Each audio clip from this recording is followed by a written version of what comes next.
चामा चामा कई हो बाबा कई बखरिया हो। मड़ई में बैठई सब लोग जी। चम चामा चामा कई हो बाबा कई बखरिया हो। मड़ई में बैठई सब लोग जी। आधे मड़उआ बैठई नैहर के लोगवा। आधे में ससुर कई लोग जी। आधे मड़उआ बैठई भैया से भतीजवा। आधे में ससुर कई लोग जी। मड़ई से उठी बोलई दुल्हे कावन रामा। तनि धाना बेनिया डोलावा हो।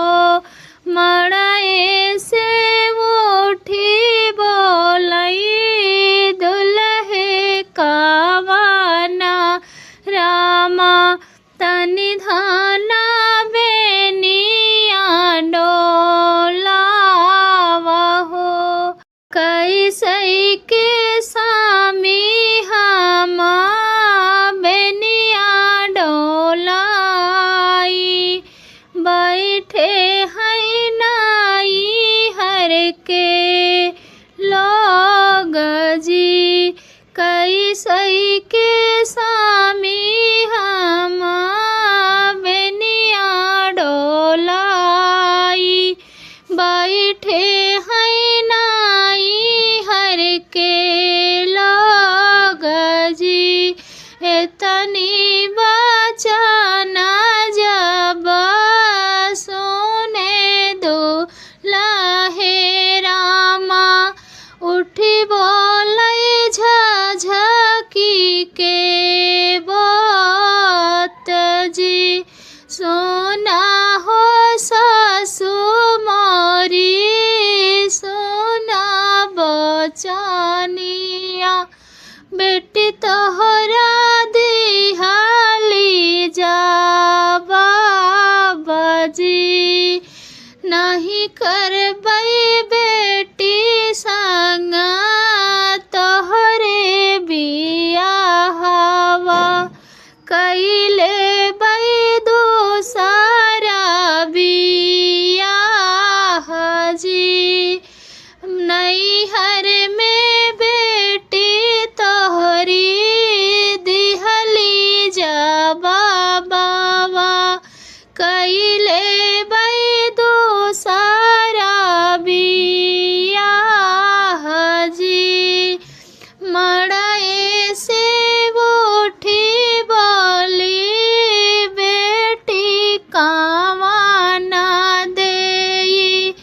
सुन स्वामी राज हमार जी। मड़ई से उठी बोली बेटी कावन धिया। सुन स्वामी राज हमार जी। बन कई जोगिनिया स्वामी रहबई साथवा हो। छोड़ी दे बई माई बाप भाई हो। बन कई जोगिनिया स्वामी सथवई में रहबई। छोड़ी दे बई नाई हरना